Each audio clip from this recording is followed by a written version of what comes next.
Welcome back. So it must be about a month since I've last put the camera on now for the car. I've done a few little jobs in the last few weeks, so I'll show you a couple of things, but the major work I haven't started yet. So I'm just going to show you some stuff before we get into the rebuild.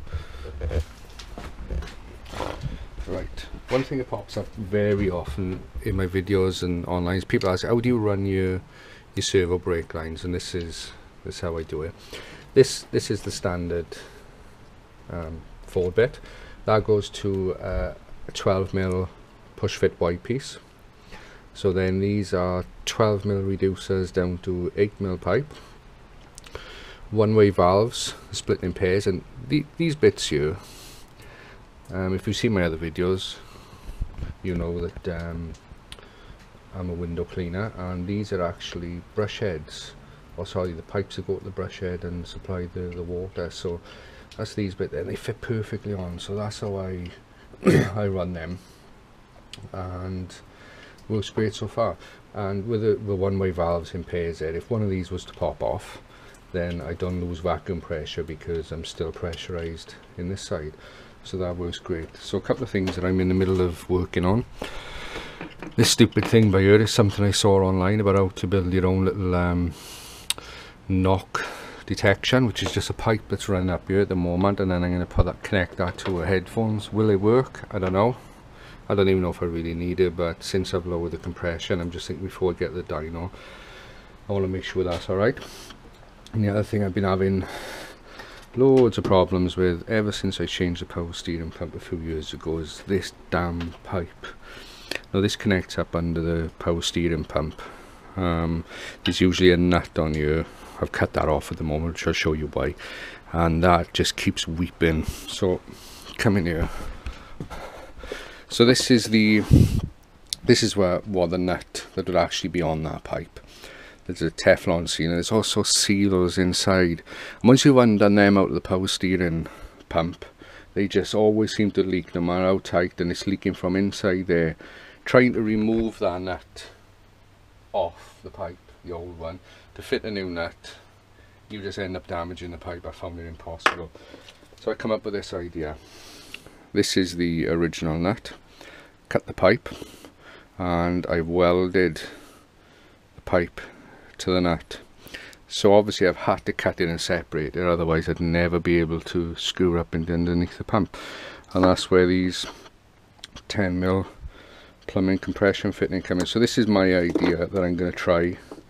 To be honest, until I try it, I don't know if it's going to work, but I want to try because a new pipe is 180 quid, and I just really don't want to spend that. So anyway, that's enough of this rubbish. Let's get started on putting this car back together.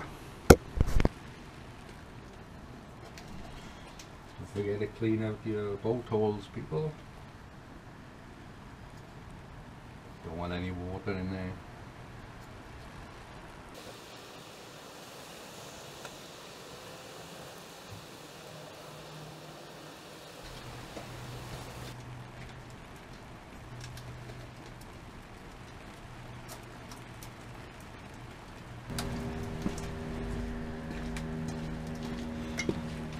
The head, all skimmed, fresh, ready to go on. I don't think I included the skim in the last video, so there he is.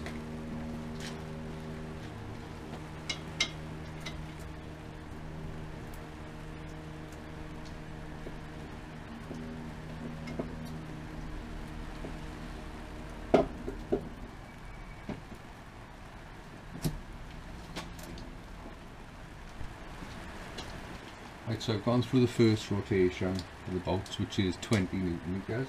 Now I've got to go back through with 40.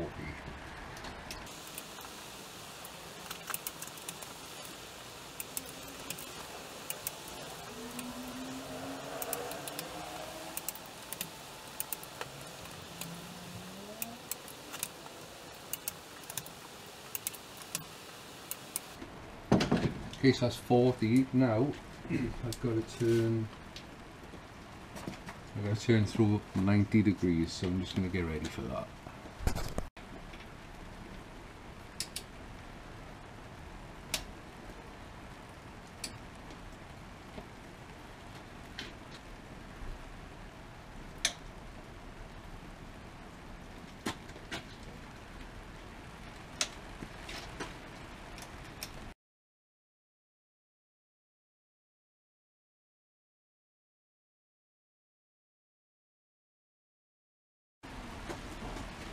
Just for the cams in, going to oil up the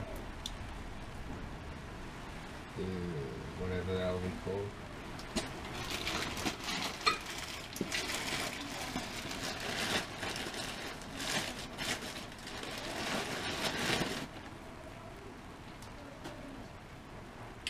Camshafts.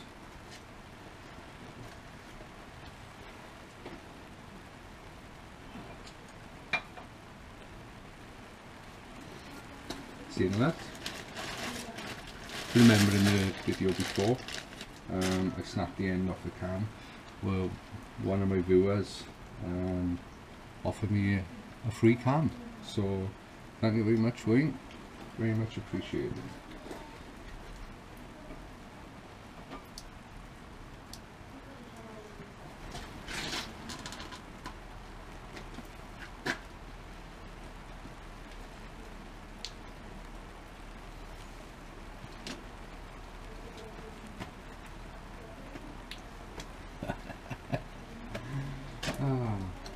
So I'm spinning these cams around thinking, what the hell in the cam is it in the valves? Well, being a donkey I am, I forgot to put the cam followers in, so take them back out.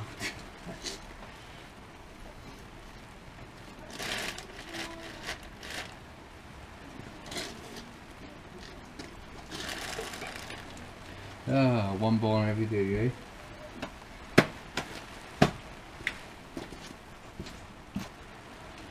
One ball every day.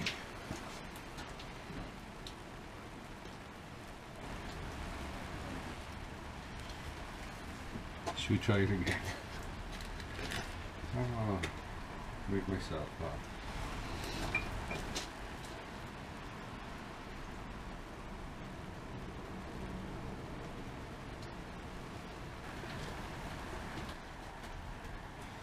Just putting the cam caps back on. You can see a little number inscribed there. It's number 9, so they're all in order. 1, 2, 3, 4. The name was 5, 6, 7, 8, 9. So numbers got to face out.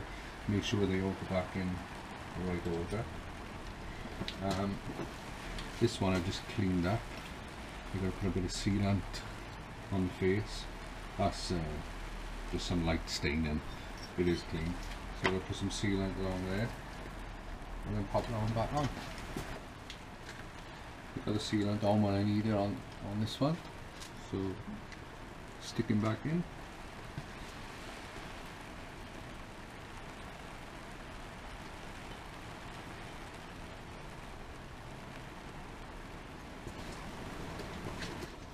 So got them mostly, and I put the bar on and I'll keep the cams in place. Now I just got to go through the tightening sequence. I got to go 10 Newton meters, then 20 Newton meters. So we're going to go through in the stage.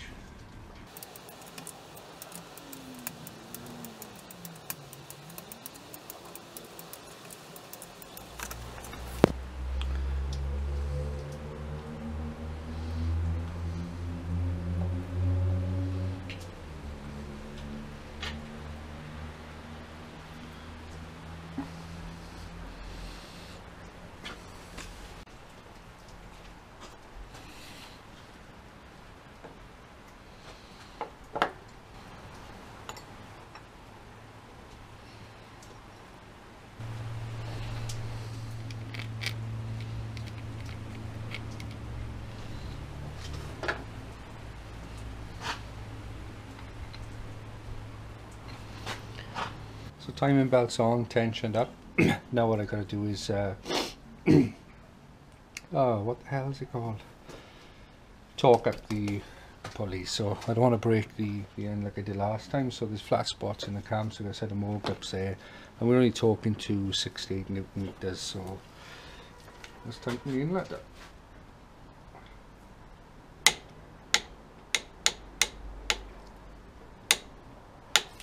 There you are. That wasn't too bad.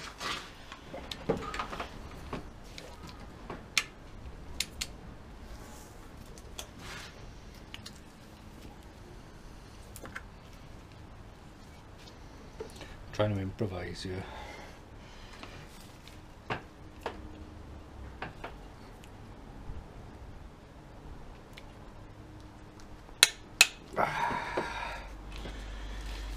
that was tricky trying to keep the support on that, but there you are. Torqued up, nothing broke.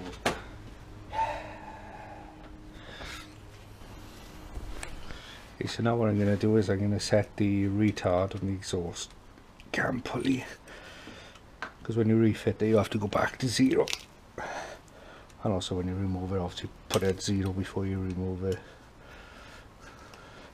Before I was at retarded 4 degrees, and now I'm going to go -8.